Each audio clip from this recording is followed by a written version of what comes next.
Assalamualaikum warahmatullahi wabarakatuh.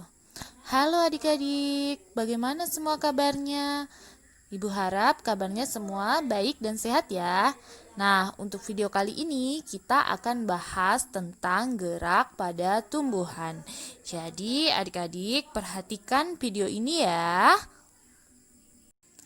Pernah nggak sih kalian berpikir ketika daun tumbuhan putri malu disentuh, maka daun putri malu akan menutup. Nah, gerak menutup daun tumbuhan putri malu tersebut merupakan respon terhadap adanya rangsangan. Nah, itu salah satu contoh gerak pada tumbuhan. Nah, berdasarkan asal datangnya rangsangan, gerak pada tumbuhan dibedakan menjadi tiga, yaitu gerak endonom, gerak higroskopis, dan gerak esionom. Pasti kalian penasaran kan? Mari kita bahas satu persatu. Yang pertama adalah gerak endonom. Gerak endonom adalah gerak yang terjadi akibat rangsangan yang berasal dari dalam sel atau tubuh tumbuhan. Jika kamu mengamati daun tumbuhan Hydrilla verticillata, kamu akan melihat struktur seperti dinding tembok yang di dalamnya terdapat butiran bulat berwarna hijau. Struktur seperti tembok tersebut merupakan sel daun. Nah, di dalam sel daun tersebut terdapat cairan yang disebut dengan sitoplasma. Nah, di dalam sitoplasma terdapat butiran bulat berwarna hijau yang disebut dengan kloroplas. Nah, jika kamu mengamati kloroplas tersebut, maka kamu akan melihat kloroplas tersebut bergerak berkeliling rotasi di dalam sel yang disebut dengan gerak siklosis. Yang kedua adalah gerak higroskopis. Gerak higroskopis adalah gerak bagian tumbuhan akibat adanya perubahan kadar air di dalam sel secara tidak merata. Apabila kamu melihat buah polong-polongan yang sudah tua, kamu akan melihat buah polong-polongan dapat membuka. Lalu bagaimana prosesnya ya? Nah, gini nih. Ketika buah polong-polongan sudah tua, terjadi perubahan kadar air di dalam sel secara tidak merata. Akibatnya terjadi pengerutan bagian buah yang tidak merata. Pengerutan ini membuat buah polong menjadi terbuka. Yang ketiga adalah gerak esionom. Gerak esionom adalah gerak tumbuhan yang disebabkan oleh adanya rangsangan dari luar tubuh tumbuhan atau dari lingkungan sekitar. Gerak esionom dibedakan menjadi tiga, yaitu gerak tropisme, gerak taksis, dan gerak nasti. Yang pertama adalah gerak tropisme. Gerak tropisme adalah gerak tumbuhan yang arah geraknya dipengaruhi oleh arah datangnya rangsang dari luar.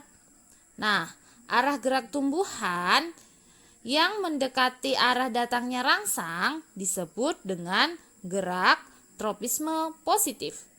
Sedangkan gerak tropisme negatif adalah gerak tumbuhan yang menjauhi rangsangan. Ada 5 gerak tropisme, yaitu 1. Gerak fototropisme, 2. Gerak geotropisme, 3.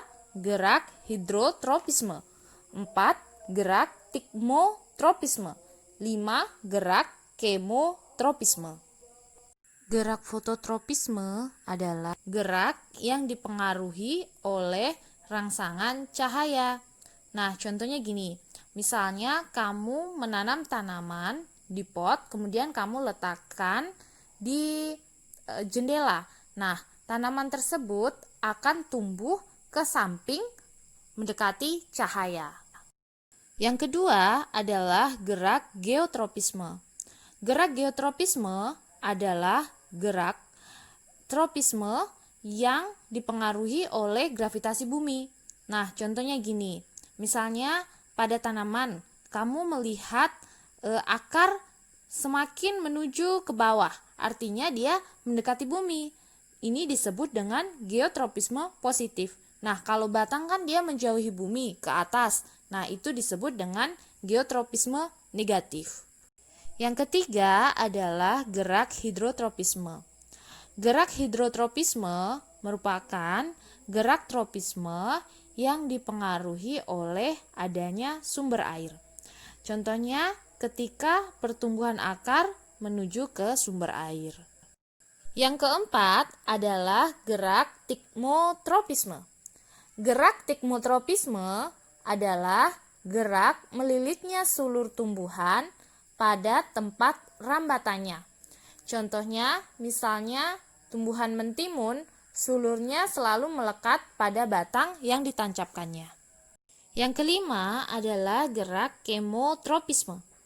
Gerak kemotropisme adalah gerak tropisme yang dipengaruhi oleh zat kimia. Contohnya, gerakan bulu serbuk menuju sel telur dipengaruhi oleh zat gula atau zat kimia yang dikeluarkan oleh bakal buah. Gerakan pada tumbuhan yang kedua dari gerak esionom adalah gerak taksis. Gerak taksis adalah gerak pindahnya tempat seluruh bagian tumbuhan yang arahnya dipengaruhi oleh sumber rangsangan. Contohnya adalah Euglena viridis. Dalam hidupnya, Euglena viridis sangat membutuhkan cahaya karena Euglena viridis akan bergerak mendekati sumber cahaya. Dan Euglena viridis memiliki alat gerak berupa flagela dan reseptor cahaya. Selanjutnya, yang ketiga adalah gerak nasti. Gerak nasti adalah gerakan yang dilakukan oleh tumbuhan yang tidak dipengaruhi oleh arah datangnya rangsang.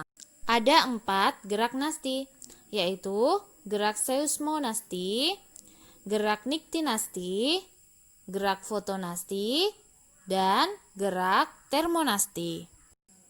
Gerak seismonasti adalah gerak nasti tumbuhan yang dipengaruhi oleh sentuhan atau getaran. Contohnya adalah putri malu. Selanjutnya, gerak niktinasti. Gerak niktinasti adalah gerak nasti yang diakibatkan oleh adanya rangsangan berupa kondisi siang hari dan malam hari. Contohnya adalah pada daun lamtoro. Selanjutnya adalah gerak fotonasti. Gerak fotonasti adalah gerak nasti pada tumbuhan yang disebabkan adanya rangsangan berupa cahaya. Contohnya adalah bunga pukul 4. Yang terakhir adalah gerak termonasti. Gerak termonasti adalah gerak nasti tumbuhan yang dipengaruhi oleh rangsangan yang berupa suhu. Contohnya adalah gerak mekarnya bunga tulip pada musim semi. Nah, itulah materi dari gerakan pada tumbuhan. Jadi semangat belajar ya. Wassalamualaikum warahmatullahi wabarakatuh.